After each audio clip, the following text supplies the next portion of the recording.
അസ്സലാമലൈക്കും കൂട്ടുകാരെ, എന്തൊക്കെയുണ്ട് വിശേഷം? എല്ലാരും നോമ്പൊക്കെ റാഹത്തല്ലേ? നോമ്പ് 5 കഴിഞ്ഞു. ഇനി നമ്മൾ നോമ്പ് 6ലേക്ക് പ്രവേശിക്കുകയാണ്. നമുക്ക് ചൊല്ലേണ്ട ദിക്കറുകളൊക്കെ ഒന്ന് നോക്കിയാലോ.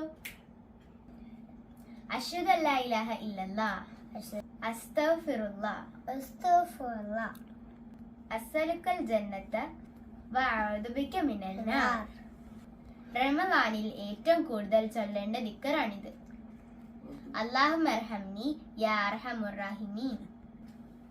റമളാനിലെ ആദ്യത്തെ 10 ചൊല്ലേണ്ട ദിക്കറാണ്.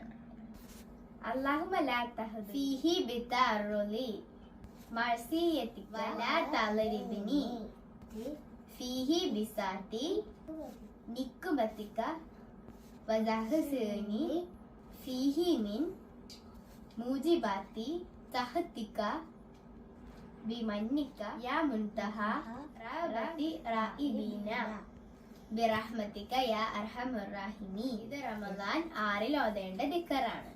അസ്തഗ്ഫിറുല്ലാഹില്ലദി ലാ ഇലാഹ ഇല്ലാ ഹുവൽ ഹയ്യുൽ ഖയ്യൂം മിൻ കുല്ലി ദൻബിൻ വഹതീഅത്തിൻ വഅതൂബു ഇലൈഹി ഹുവ ഖായിമുൻ ഖായിമുൻ ലാ യഫൂതു വലാ യമൂതു ബിയദിഹിൽ മുൽക്കു വഹുവ അലാ കുല്ലി ഷൈഇൻ ഖദീർ.